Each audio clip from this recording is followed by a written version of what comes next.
ह्या सह्याद्रीमध्ये वैविध्य आहे. म्हणजे एकच पॅटर्न तुला बघायला नाही मिळणार. नजारे बदलतात. म्हणजे समजा हे ठिकाण तू इथनं बघितलं आणि हे ठिकाण इथनं बघितलं तर ट्रिमेंडस फरक पडतो. एखाद्या भौगोलिक वैशिष्ट्याचा आपल्या स्वराज्यासाठी आणि आपल्या लोकांना प्रोटेक्ट करण्यासाठी सुयोग्य वापर कसा करावा याचं छत्रपती शिवाजी महाराजांनी गड किल्ले उभारून जे उदाहरण दिलं ना, त्याच्यातच कळतं रे की ह्या सह्याद्रीने काय दिलंय आपल्याला. आपण ह्यांना अनगड म्हणतो, दुर्गम म्हणतो. त्याचं कारण असं आहे की they are not easy to conquered by an enemy. ते अवघडच आहेत. असं म्हटलं जातं की हे 4 खांब जे आहेत ते 4 युगांचं प्रतिनिधित्व करतात. कोहोज किल्ल्याच्या माथ्यावर निसर्ग निर्मितच म्हणजे तो नॅचरलीच तयार झालेला एक असा माणसाचा दगडाचा पुतळा आहे. सो त्या परशुराम शिखरांवरनं परशुरामांनी बाण मारला, समुद्र मागे हटवला आणि कोकणाची भूमी निर्माण केली. तो बाण ज्याला त्यांनी मारला तर तो बाण ह्या डोंगराला आरपार भेदून गेला आणि म्हणून त्याला ते मोठ्याच्या मोठं निळे. आणि त्या वाळणकोणच्या मागेची सह्याद्रीची मुख्य रांग दिसते. त्याचा जर तो फोटो काढलास आणि जर तो फोटो सरळ केलास तर त्याच्या शिवाजी महाराजांचा चेहरा तुला बघायला मिळतो. पण या उन्हाळपणामध्ये एक काहीतरी सूत्र असतं आणि ते गवसणे हा मला वाटतं या भटकंतीतला महत्त्वाचा मुद्दा असतो. विविध लोकांचे अनुभव लोकांपर्यंत पोहोचवण्याचं जे काही काम आहे जे उन्हाळ भटकंतीच्या माध्यमातून घडतंय ते मला वाटतं खूप महत्त्वाचं आहे. कारण ते बऱ्याच लोकांना प्रेरक ठरू शकतं, ज्यांना नवनवीन कल्पना सुचू शकतात आणि त्याच्यातून नवनवीन साहस जन्माला येतात. याच्यावर माझा नक्की विश्वास आहे. मग तुला सांगते कॅलोडोस्कोप असतो ना, ते सगळंच नजरेसमोरनं फिरलं. राईट फ्रॉम तू जसं पहिलाच प्रश्न विचारलास की तुझी आणि सह्याद्रीची ओळख कशी झाली, इथपासून ते आता पुढच्या जनरेशनला सह्याद्रीची ओळख कशी करून देण्यात यावी. तर हा खूप छान माझ्यासाठी अनुभव होता. कारण एका स्पेसिफिक विषयावर न बोलता एक सर्वांगीण म्हणजे जिथे सह्याद्रीची वैशिष्ट्ये असतील किंवा सह्याद्रीमुळे महाराष्ट्राला लाभलेलं जे वरदान आहे किंवा एक वेगळी ओळख निर्माण झालेली आहे त्याचं काय वैशिष्ट्य वगैरे वगैरे, तर मला खूप मजा आली. नमस्कार. उन्हाळ भटकंती प्रस्तुत उन्हाळ ट्रॅव्हल गप्पा आणि गोष्टी ह्या पॉडकास्टमध्ये तुमचं सहर्ष स्वागत.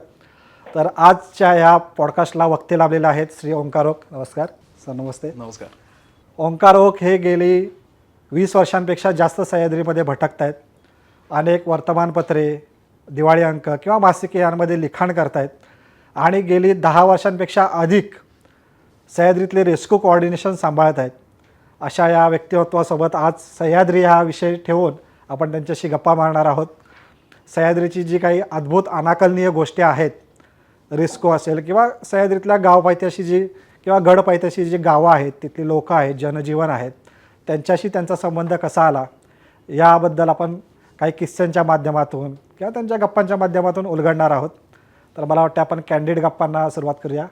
गेली अनेक वर्ष तू सह्याद्रीत फिरतोय, तर सह्याद्रीतला पहिला किल्ला किंवा पहिली भेट तुझी कधी झालेली आहे? तर वडिलांनी शिवनेरी किल्ला दाखवायला नेलं. म्हणजे टेक्निकली स्पीकिंग आमच्या नातेवाईकांची सहल काय म्हणतात एक फॅमिली ट्रिप चाललेली होती, लेण्याद्री आणि शिवनेरी. तर वडिलांनी मला न विचारता आजच्या भाषेमध्ये एनरोल केलं. तो पहिला किल्ला मी बघितलेला सिनियर केजी किंवा पहिली अंदाजे त्या ह्याच्यामध्ये. अर्थात ते काही कळण्याचं वय नव्हतं, पण म्हणजे शिवाजी महाराजांचा जन्म ज्या किल्ल्यावर झालेला आहे तो किल्ला आपला पहिला किल्ला असावा, म्हणजे आपण बघितलेला पहिला किल्ला असावा, एक भाग्य मला लाभलं. त्याच्यानंतर ट्रेक जर म्हणशील ना किंवा खरा म्हणजे काय म्हणतात सह्याद्री जो बघितला टेक्निकली म्हणजे जे रौद्र रूप बघितलं सह्याद्रीचं ते हरिश्चंद्रगड 2004 साली. मला असं वाटतं मी 10वीच्या सुट्टीच्या नंतर ट्रेगडी नावाची पुण्यात संस्था आहे, त्या ट्रेगडीबरोबर मी पहिल्यांदा हरिश्चंद्रगडला गेलो आणि त्या तारामती शिखरावरची मुवमेंट मला अजून आठवतीये की ते खाली आपण जे आत्ता टिपिकल अगदी रील्समध्ये वगैरे बघतो की क्लाउड्स पसरलेले खाली आणि ते क्लाउड गेल्याच्या नंतर तो जो अफाट तो सगळ्या सह्याद्रीचा पसारा जो मी तिथनं बघितला, पार माहुली किल्ल्यापर्यंत व्हिजिबिलिटी 2004 साली असायची, काही वेळा आजही असते, पण ती बघायला मिळाली. तिथून प्रेमात पडणं आपण जे म्हणतो की अरे हे भन्नाट आहे प्रकरण, म्हणजे हे फारच भारी आहे. आणि मग ती आवड निर्माण झाली. आणि मग त्या दरम्यान वडिलांनी 10वीच्या निकालाचं म्हणजे तो काय निकाल लागला नव्हता, बऱ्या मार्कांनी पास झालो होतो, त्याच्यामुळे गिफ्ट म्हणून 3 पुस्तकं मला भेट दिली. त्याच्यामध्ये आनंद पाळंदे सरांचा डोंगर यात्रा, घाणेकर सरांचं 7 सह्याद्रीची आणि भटकंती किल्ल्यांची, आणि तिसरं पांडुरंग पाटणकर सरांचं चला ट्रेकिंगला, अशी ती 3 पुस्तकं. आणि ती वाचायला सुरुवात केल्याच्या नंतर मग सह्याद्रीत किल्ले किती आहेत किंवा बाकी किल्ल्यांबद्दलची, शिवाजी महाराजांबद्दलची, शिवाजी महाराज आणि किल्ल्यांचं नातं हे उलगडायला सुरुवात झाली. आतापर्यंत बरेच किल्ले तुमचे पाहून झालेले आहेत. तर हे किल्ले बघताना काही किल्ल्यांना वेगळं वैशिष्ट्य आहे भौगोलिकदृष्ट्या किंवा सांस्कृतिकदृष्ट्या, ऐतिहासिकदृष्ट्या, तर असे कोणते किल्ले आहेत? खूप आहेत असे. म्हणजे भौगोलिकदृष्ट्या तर मी खरं जर सांगायचं झालं तर सामरिक दृष्टीने किंवा मोक्याच्या जागा बघून बांधलेले किल्ले असतील किंवा राजगड आणि रायगडासारखे राजधानी म्हणून स्पेशली बांधलेले किल्ले असतील किंवा काही काही स्पेसिफिक पर्पजने बांधले गेलेले किल्ले आहेत. जसं आपण बघतो की पद्मदुर्ग हा जंजिऱ्याच्या सिद्धीला शह देण्यासाठी शिवाजी महाराजांनी पद्मदुर्ग बांधला. तुला काही किनाऱ्यावरचे रेवदंड्यासारखे किल्ले इथे बघायला मिळतील की जे किनारे प्रोटेक्ट करण्यासाठी बांधले गेलेले आहेत. अशी वैशिष्ट्य भरपूर आहेत किल्ल्यांची. पण भौगोलिक म्हणजे गमतीशीर वैशिष्ट्य आपण ज्याला म्हणू की ज्याच्या मागे काहीतरी कथा आहेत. त्यातलं मी तुला 2 उदाहरणं सांगतो. सिमिलर नेचरचे पण कथा छान आहेत त्याच्या मागच्या. महाराष्ट्रातला सर्वोच्च किल्ला आहे साल्हेर. त्याच्या जर तू माथ्यावर उभा राहिलास तर तुला समोरच्या बाजूला एका डोंगरामध्ये एक नेढं दिसतं. जर हवा क्लिअर असेल तर ते नेढं अगदी स्पष्ट दिसतं. तर त्या डोंगराचं किंवा तो किल्ला आहे ॲक्च्युली, त्या किल्ल्याचं नाव आहे पिंपळा. तर असं म्हटलं जातं की ज्या वेळेला परशुराम शिखर आहे, सो त्या परशुराम शिखरांवरनं परशुरामांनी बाण मारला, समुद्र मागे हटवला आणि कोकणाची भूमी निर्माण केली. तो बाण ज्या वेळेला त्यांनी मारला तर तो बाण ह्या डोंगराला आरपार भेदून गेला आणि म्हणून त्याला ते मोठ्याच्या मोठं नेडं आहे. आणि तुला सह्याद्रीतलं म्हणजे मला वाटतं सगळ्यातच मोठं नेडं असेल, वन ऑफ द म्हणता येणार नाही पण सह्याद्रीतलं सगळ्यात मोठं नेडं हे पिंपळा किल्ल्यावर आहे. आणि म्हणून त्याला स्थानिकांनी नाव दिलं कंडाळा किल्ला, छिद्र थोडक्यात. तर हे झालं एक वैशिष्ट्य. म्हणजे पिंपळा किल्ल्याचं नेडं हा फार भारी विषय, माझ्या वन ऑफ द टॉप आवडत्या किल्ल्यांपैकी तो एक किल्ला आहे. त्याचं कारण असं आहे की त्याचा तो परिसर ज्याला आपण म्हणतो, ॲम्बियन्स म्हणतो ना आपण, तसा तो पिंपळा किल्ल्याचा खूप छान आहे. त्याच्यावरनं दिसणारा सह्याद्री खूप छान आहे. आणि तिथे त्या नेड्यामध्ये जर तू एखाद्या भन्नाट वारा असलेल्या दिवशी जर तू बसलास, हालायची इच्छा होत. दुसरं नाशिक जिल्ह्यातलंच उदाहरण म्हणजे सप्तशृंगी देवीच्या बरोबर समोर एक मोहनदरी नावाचा किल्ला आहे, ज्याला शिडका किल्ला असं गावातले लोक म्हणतात. मोहनदरी किंवा शिडका किल्ला, त्यालाही एक प्रचंड मोठं नेड आहे. तर ते असं म्हणतात की देवीनी एका दैत्याचा पाठलाग करताना लाथ तिथे बसली आणि मग ते नेढं तयार झालं असं. तर मोहिंद्रीच्या नेड्याची ही एक कथा आपल्याला सांगितली जाते. म्हणजे पुराण आणि आत्ताचा आपण बघितलेला किंवा बघतोय तो सह्याद्री, याचं कसं लिंकेज आहे याची 2 छान उदाहरणं आहेत. सह्याद्री म्हटलं की किंवा गडकिल्ले म्हटले तर त्यांना जोडणाऱ्या बऱ्याचशा घाटवाटा आहेत. तर त्या घाटवाटांना सुद्धा काही वेगळी आणि युनिक अशी नावं आहेत. तर ती काय कोणती नावं आहेत अशी काही सांगू शकतो का, काही उदाहरणे देऊन? आपल्याकडे तैलबैला नावाचा एक किल्ला आहे जो पुणे जिल्हा आणि रायगड जिल्ह्याच्या बॉर्डरवर आहे, लोणावळ्याजवळ, क्लाइम्बिंगसाठी खूप प्रसिद्ध आहे. तर कोकणातून ज्या वेळेला जनावरांवर माल लादून ती देशावर ही सगळी माल आणली जायची किंवा जे दळणवळणाचं त्यावेळेला सगळं चालायचं, तर ज्या वेळेला तुम्ही तो घाट चढून येता, म्हणजे ज्यावेळेला तो अख्खा डोंगर तुम्ही रायगड जिल्ह्यातून चढून येता, त्यावेळेला त्या जनावरांचा पहिला जो स्टॉप असायचा तो त्या तैलबैलाच्या पठारावर असायचा. आणि त्यावेळेला मग जनावरांच्या पायाला तेल लावणं किंवा त्याला बैल वापरत असायचे वगैरे वगैरे. तर जिथे बैलांच्या पायाला तेल लावलं जातं तो तैलबैला. आणि दुसरं म्हणजे जिथे बैलांचा तळ पडतो तर ते तळ बैल, मग त्याचं जरा तेल बैल. ही मी ऐकलेली स्टोरी आहे. याच्यामध्ये डिफरन्स ऑफ ओपिनियन असू शकतात, पण हे जे मी ऐकलं ती ही गोष्ट आहे. आता तैलबैलाच्याच खाली एक सवाष्णीचा घाट म्हणून आहे.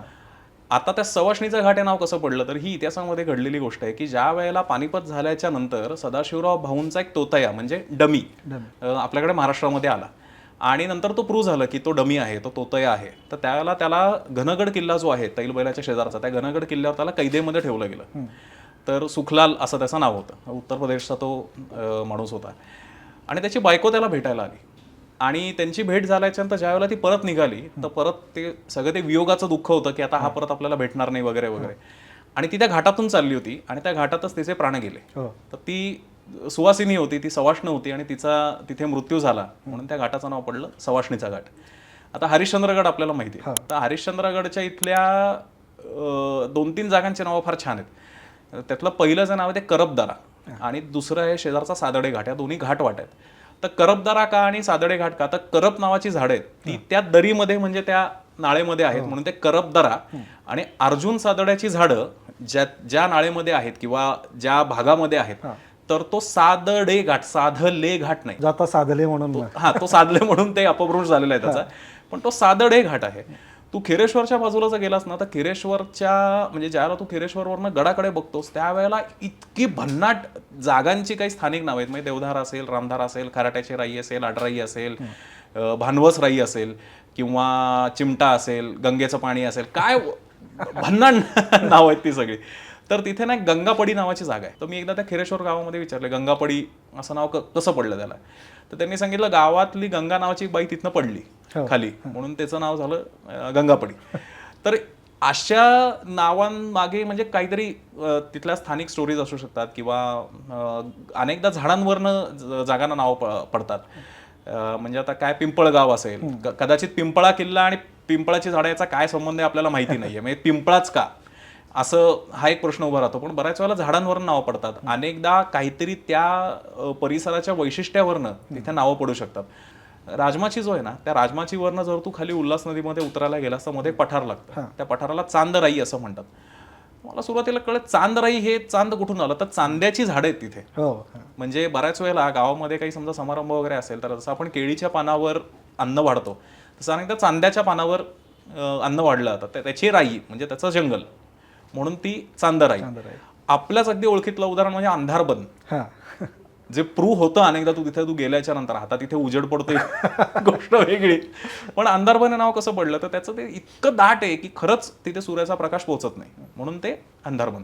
तर ह्या पद्धतीने नावं पडतात. आता आपण या गप्पांमधून काही किल्ल्यांची नावं घेतली, जसं लिंगाणा आहे, मोरोशीचा भैरवगड आहे. हे भौगोलिकदृष्ट्या थोडेसे वेगळ्या आकाराचे आहेत. तर अशी अजून सह्याद्रीमध्ये काही उदाहरणं आहेत का जी थोडीशी युनिक आहेत? फॉर एक्झाम्पल अजून गेलो तर आपण सांधनदरी म्हणू शकतो किंवा कोहोजचा किल्ला म्हणू शकतो. धोडप किल्ल्याचं तुला एक उदाहरण सांगतो की धोडप किल्ल्याला डाईक नावाचा प्रकार आहे. म्हणजे धोडप किल्ल्याचा एक जो कातळकडा आहे तू खालनं बघतोस त्याला एक नॅचरली खाच पडलेली आहे. ती काय मानवनिर्मित नाहीये, ती नैसर्गिक खाच आहे. आणि धोडप किल्ल्याची वरची जी शेंडी आहे तो व्होल्कॅनिक प्लग नावाचा एक प्रकार आहे. तर आपल्याकडे सरसकट सगळ्याला डाईक असं म्हटलं जातं, म्हणजे तैलवाल्याला सुद्धा डाईक असं म्हणतात. पण जे भूगर्भशास्त्राचे अभ्यासक आहेत ते अनेकदा ह्याला डाईक म्हणत नाही. ते असं म्हणतात की ज्वालामुखीचं ज्यावेळेला तो वितळला त्यावेळेला तयार झालेली ती एक रचना आहे. पण ती अद्भुत आहे हे नक्की आहे. त्याचं कारण असं आहे की आज तू बघ ना, तैलबैलासारख्या स्टँड स्टील अशा 2 कातळ भिंती सह्याद्रीमध्ये कुठे आहेत अजून? बरोबर. कदाचित सांदण व्हॅली सारखी अजून एखादी व्हॅली असेल सुद्धा जी आपल्याला माहिती नाहीये. पण सांदण व्हॅली ऍक्च्युली निसर्ग नवल आहे. किंवा आपल्याकडे पिनॅकल्स आहेत, म्हणजे माहुली किल्ला तू बघ. माहुली किल्ल्याला तर काय आपण सुळक्यांचा सम्राट असं म्हणतो. एकापेक्षा जास्त जवळपास 40च्या घरामध्ये माहुली किल्ल्याला सुळके आहेत. तर हे भूगर्भशास्त्राचे जे अभ्यासक आहेत किंवा ज्यांना त्याबद्दल माहिती आहे ते याचं सायंटिफिक कारण नक्की देऊ शकतील की हे झालंय कशामुळे. सह्याद्रीत भटकताना काही निसर्ग नवल किंवा काहीतरी खूप आगळी वेगळी गोष्टी तुला बघायला मिळाल्या असतील ज्या इतर बाकीच्या किल्ल्यांवरती तुला बघायला मिळत आहेत. तर असे कोणते आहेत का गोष्टी की इथं फार मला वेगळं बघायला मिळालं? कोहोज नावाचा किल्ला आहे आपल्याकडे. तर त्या कोहोज किल्ल्याच्या माथ्यावर निसर्ग निर्मितच म्हणजे तो नॅचरलीच तयार झालेला एक असा माणसाचा दगडाचा पुतळा आहे. म्हणजे ती प्रतिकृती आहे असं आपण त्याला म्हणू. आणि हे बाकी ठिकाणी आपल्याला कुठेही बघायला मिळत नाही की हे एखाद्या माणसाच्या लिटरल त्याला डोकं आणि धड असं जर तुम्ही आता गुगलला कोहोज फोर्ट एवढं जरी तुम्ही टाकलं तरी तुम्हाला तो प्रॉमिनंटली तुम्हाला तो फोटो बघायला मिळतो. आणि ते फार सुंदर वैशिष्ट्य आहे, खूप उंच येतो आणि निसर्गाचाच हा एक चमत्कार म्हणावा लागेल. दुसरा गंभीरगड नावाचा किल्ला आहे. म्हणजे मुंबईच्या जवळ असं आपण म्हणू, कारण आपला काय म्हणतात जो सगळा चाहता वर्ग आहे चॅनलचा तो सगळीकडे पसरलेला आहे. सो गुजरात आणि महाराष्ट्राच्या बॉर्डरवर तो गंभीरगड नावाचा किल्ला आहे. तर ज्यावेळेला तू गंभीरगडला चढतोस त्यावेळेला तुझ्या उजवीकडे जो गंभीरगडाचा कडा आहे त्याच्यात जर तू नीट बघितलंस तर एक माणसाचा आकार तयार झालेला आहे, माणसाचा चेहरा तयार झालेला आहे आणि तो तुला अगदी स्पष्ट दिसतो.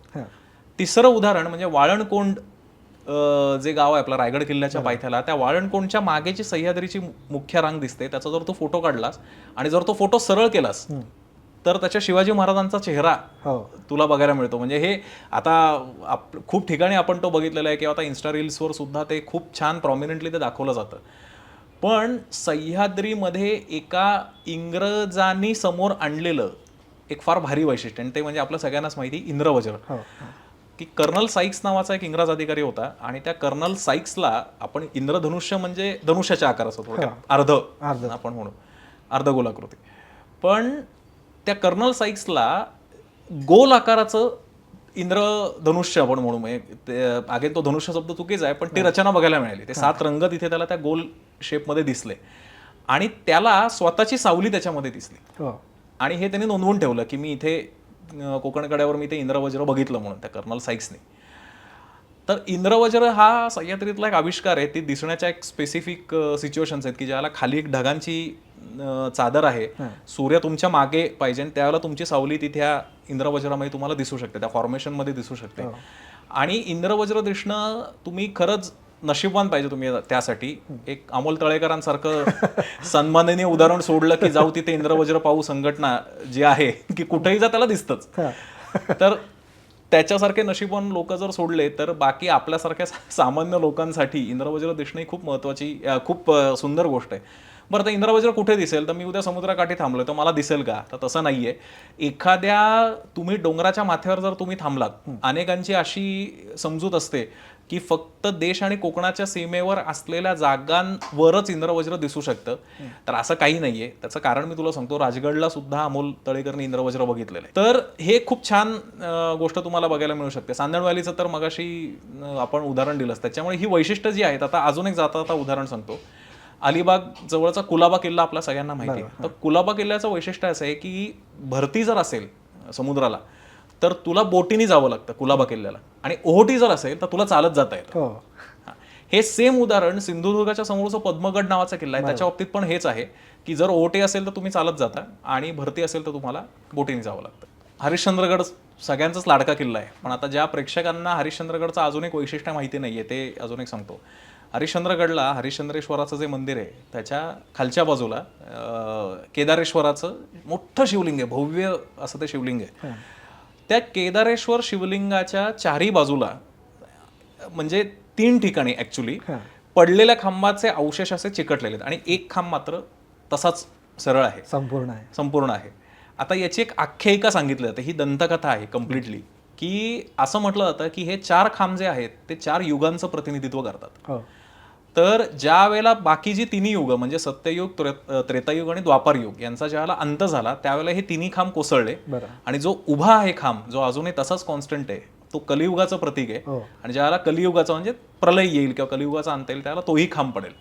तर अशा काही आख्यायिका सुद्धा गडावर म्हणजे पौराणिक काळाशी तुला जोडणाऱ्या आख्यायिका आणि आत्ताची आपण बघत असलेल्या म्हणजे आत्ताचा आपण गडावर बघत असलेलं वैशिष्ट्य यांचा छान संबंध आहे.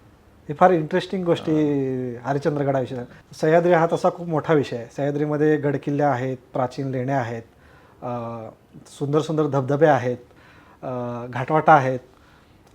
ह्या अशा सगळ्या युनिक गोष्टी सह्याद्रीमध्ये आहेत. तर या सह्याद्रीविषयी ओव्हरऑल काय सांगशील की हे आपल्याला लाभलेलं एक मोठं देणगी आहे?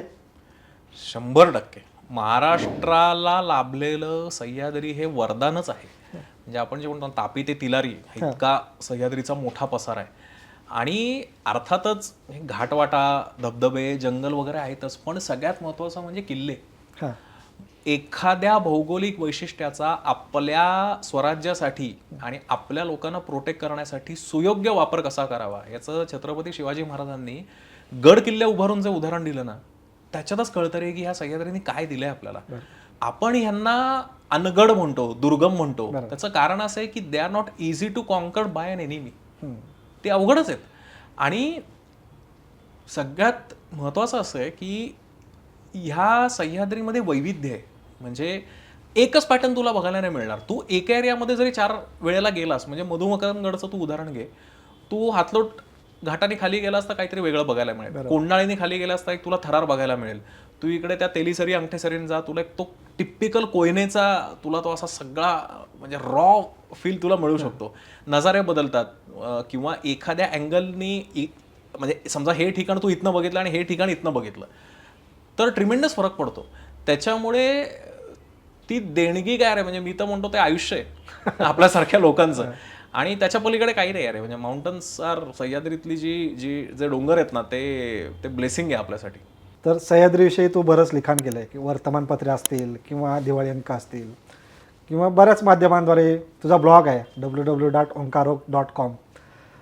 तर हे लिखाण करताना तुला अशी भीती नाही वाटत की मी हे लिखाण जर लिहितोय तर याची वाईट प्रसिद्धी होईल किंवा या ठिकाणी खूप गर्दी होईल असं काही वाटतं का? तुला खरं सांगू का, असं जर आपण ठरवलं ना तर सगळ्यांना आपापली लेखणी खाली ठेवावी लागेल. त्याचं कारण मी तुला सांगतो काय. 2 गोष्टी आहेत त्याच्यामध्ये. तुम्ही कशाबद्दल लिहिताय हे सगळ्यात महत्त्वाचं आहे. म्हणजे मी तुला आता मगाशी जे कोयनेतलं उदाहरण सांगितलं, मी मुद्दाम गावाचं नाव सांगितलं नाही, पण त्याच्याबद्दल जर मी लिहिलं तर गर्दी होणारच आहे, कारण तो काय कोर झोनमधला भाग नाही आहे, बरोबर. तो बफर झोनमधला भाग आहे आणि लोक जाऊ शकतात तिथे. पण तुला सांगू का, कितीही काही म्हणलास ना, कितीही काही, तरी ती माहिती काय लपून राहत नाही. किती काळ लपून ठेवशील, 10 वर्ष, 15 वर्ष, 50 वर्ष. आज देवकुंड धबधबा मी तुला समजा म्हटलं असं 2010 साली तुला तरी माहिती होता का? नव्हता माहिती. आज काय परिस्थिती आहे? सांदण व्हॅली तुला मी म्हणलं असतं, अरे 1998-99च्या काळामध्ये, 1980च्या काळामधल्या लोकांना विचार की सांदण व्हॅली तुम्हाला आत्ता जितकी माहिती तेवढी आहे, मी म्हणतोय तेवढी माहिती होती का? मला नाही वाटत इतक्या संख्येला ती माहिती असेल. शेवटी तुला गंमत सांगू का, स्वयंशिस्त याच्या पलीकडे काही नाही आहे. जेन्युइनली सांगतो तुला की लोकांनी पुस्तकं लिहिली, लोकांनी ब्लॉग लिहिले वगैरे वगैरे, पण ती शेवटी स्वयंशिस्तच आहे ना. म्हणजे हे बघ, तू लिहिताना फिल्टरेशन ठेवायचं का नाही हा सर्वस्वी तुझा प्रश्न आहे, ठीक आहे. पण मी समजा उद्या एखादं ठिकाण ओपन जरी केलं समजा, तर तिथे जाऊन करायचं काय याच्यावर तो लेखक कसा कंट्रोल ठेवू शकेल? म्हणजे मी तुला सावळ्या घाटाचं एक उदाहरण सांगतो. त्या सावळ्या घाटामध्ये तो आता पिकनिक स्पॉट झालाय लिटरली. आणि जी लोक म्हणतात ना की मी आता बऱ्याचशा ट्रेकिंग क्लबच्या मी ॲडव्हर्टाईज बघितल्या की सावळ्या घाटावर बिगिनर लेवल ट्रेक. चॅलेंज आहे माझं की तुम्ही तिथल्या बिगिनर लोकांना भर पावसात तुम्ही त्या पायऱ्यांवरनं उतरून दाखवा. अरे नाहीये पॉसिबल. त्या पायऱ्या लिटरली तू गेलेला आहेस तिथे, त्या कशा खोदलेल्या आहेत, आणि जर त्या शेवाळलेल्या असतील किंवा जर त्यांचा तो जो ग्रेडियंट आहे तो इतका स्टीप आहे की बिगिनर म्हणजे लिटरली घरातनं उचलून पहिल्या ट्रेकला जर तुम्ही एखाद्या माणसाला नेलं ना, जर त्याचा फॉल झाला ना तर ते खूप महागात पडले. इंद्रवज्रावर थोडं मागे येऊ. तुझा आणि नाणेघाटामध्ये एक प्रसंग घडला होता या एका तरुण पर्यटकासोबत, तर तो किस्सा जरा ऐकायला आवडेल आम्हाला. काय झालं, आमचा सचिन पानसरे नाणेघाटाचा जो स्थानिक रहिवासी मित्र आहे माझा, तर तो आणि आम्ही नानाच्या अंगठ्यावर थांबलो होतो. आणि गणपतीच्या आजूबाजूचे दिवस होते, एकदम आयडियल सिच्युएशन, आणि खाली एकदम ढगांची चादर आली आणि त्याच्यात ते फॉर्मेशन व्हायला सुरुवात. कारण पूर्वेकडनं मागणं आपण ज्याला नाणेघाटामध्ये नानाच्या अंगठ्यावर थांबून ज्याला कोकणात बघतो त्याला मागं ऑब्व्हियसली पूर्व दिशा आहे तुमच्या, त्याला ते सूर्य असा हळूहळू वरती येत होता. 9-9:15ची वेळ असेल, कारण जीवदानच्या मागणं तो वर येतो, त्याच्यामुळे थोडासा त्याला वेळ लागतो वर यायला. आणि एकदम ते इंद्रवज्र फॉर्म झालं. आणि तो माझा पहिला एक्सपिरियन्स होता इंद्रवज्र याची डोळा बघण्याचा. त्याच्यात ते सगळं प्रतिकृती, मी असा एक हात, तो फोटो पण आहे माझ्याकडे की तो हात उंचावलेला आहे आणि तो तिथे दिसतोय. तर माझ्या शेजारी एक तरुण मुलांचा ग्रुप थांबला होता. तर तरुण म्हणजे मायापेक्षा तरुण. आणि त्यांची असह्य बडबड चालू होती. तर त्यातला मी ते ऐकायला असं पोक केलं आणि म्हटलं, अरे हे बघ, हे खाली दिसतंय, हा खूप रेअर चमत्कार आहे, हा एका इंग्रजामुळे लोकांना कळाला आहे. म्हणजे त्यांनी स्वतःहून सांगितलं बाबा की मी असं काहीतरी बघितलं म्हणून, इंद्रवज्र बघितलं. तर भारी आहे हे, बघ म्हणलं तू. आणि याच्यात बघ तुझी सावली दिसते. तू कधी बघितलंयस का की इंद्रधनुष्यामध्ये तुझी सावली आहे? नाही आहे ना तुझ्या. आणि मुख्य म्हणजे अनेकदा तुमच्या खालच्या बाजूला इंद्रवज्र आहे. इंद्रधनुष्य आपण बऱ्याच वेळेला डोक्यावरच बघतो ना, बऱ्याच वेळेला काय डोक्यावरच बघतो, पण इंद्रवज्राची तशी गंमत नाहीये. ते तुम्ही जिथे थांबलं त्याच्या खालच्या बाजूला ढगांमध्ये दिसतं आणि तुमचं प्रतिबिंब, तुमचं सावली त्याच्यामध्ये बघायला मिळते. म्हटलं त्याच्यात काय एवढं, उसमें काय देख नाही. तर मी त्याला म्हटलं, अरे मी तुला परत सांगतो मी काय सांगतोय ते. आणि मग हे त्याला समजावून सांगितल्याच्यानंतर त्यातल्या 1-2 मी काय म्हणतोय ते कळलं. आणि त्यांनी मग नंतर त्याचं ते फोटो सेशन चालू झालं. पण त्यांना सिरियसनेसच नव्हता. ही खूप रेअरेस्ट गोष्ट आहे. म्हणजे गंमत अशी, आपला मकरंद केतकर कायम सांगतो की ब्लॅक पॅन्थर जंगलामध्ये दिसणं ही खूप रेअर गोष्ट आहे. पण ब्लॅक पॅन्थर दिसला आणि एखादा माणूस म्हणे त्याच्यात काय बघायचं, काळ्या रंगाचा बिबट्या, तर एखादा वन्यजीव अभ्यासक कसा रिॲक्ट करेल तसा मी त्याला रिॲक्ट झालेलो होतो की अरे हा इतका आपण त्याला सांगतोय आणि काही त्यांना पडलेलंच नाहीये. म्हणजे थोडक्यात पर्यटक हा जो मगाशी तू शब्द वापरलास ते असं असतं. ह्या भटकंतीच्या दरम्यान असंख्य किल्ले तुम्ही पाहिलेत, तर सगळ्यात आवडलेला किल्ला किंवा एखादं ठिकाण असं कोणतं आहे आणि ते का? किल्ले म्हणशील तर 3-4-5 किल्ले आहेत. अर्थात हरिश्चंद्रगड, तिथनं तो कोकणकड्यावरनं सनसेट बघणं, म्हणजे कोकणकड्यावर ऑड डेला जाऊन सनसेट बघणं स्पेसिफिकली. म्हणजे मागे हनी सिंगची गाणी ऐकता ऐकता सनसेट बघणं नाही म्हणत आहे मी. तो एक विलक्षण अनुभव. तिथनंच तारामती शिखरावरनं सनराईज बघणं असेल, किंवा मी म्हटलं तसं साल्हेरच्या परशुराम शिखरावर उभं राहून तो सगळा विस्तीर्ण सह्याद्रीचा पसारा बघणं आहे. पिंपळा किल्ला जबरदस्त ठिकाण, राजगड रायगड आहेतच आपले. पण खूप सुंदर भावलेलं ठिकाण कुठलं असं जर तू म्हणालास तर आत्ता रिसेंटली मी कोयनेतल्या एका प्रदेशात गेलेलो होतो. मी आता नाव सांगण्याचं टाळतोय, पण तिथे मी आणि तो स्थानिक गावकरी आणि त्या स्थानिक गावकऱ्याची 2 मुलं आम्ही बोटीतनं गेलेलो होतो. आणि तो इतका कमाल एक्सपिरियन्स होता. म्हणजे त्या संपूर्ण प्रदेशामध्ये, तो काय कोर झोनमध्ये येत नाही, बफर झोनमध्येच आहे, पण तिथे काही अट्रॅक्शनच नाही आहे, त्याच्यामुळे पर्यटक किंवा ट्रेकरचा राबता तिथे फार नाही आहे. पण मी त्या गावकऱ्याकडे मुक्कामाला गेलेलो होतो आणि तो जो मी अनुभव घेतला रात्री, हा हा हा हा, म्हणजे त्या कोयनेच्या पाण्यामध्ये रात्री चक्कर मारून येणं बोटिंगसाठी. बऱ्याच वेळा तिथे लोक मासे पकडायला जातात, त्यांच्याबरोबर तिथे नाईट, म्हणजे चंद्रप्रकाश आहे आणि तुम्ही कोयना नदीच्या बॅकवॉटरमध्ये रात्री अख्ख्या परिसरामध्ये कोणी नाहीये, फक्त तुम्हीच बोटिंग करता. आणि दुसऱ्या दिवशी आम्ही तिथल्या एका छोट्या ट्रेकला जाऊन आलो. तो विलक्षण अनुभव आहे. म्हणजे तो तुम्हाला कधीही जरी विचारलंस की परत तुला तिथे जायला आवडेल का, तर मी म्हणेन मला तिथे सेटल व्हायला आवडेल. इतकं ते सुंदर ठिकाण आहे, म्हणजे जिथे फक्त तुम्ही आणि तुम्हीच आहात.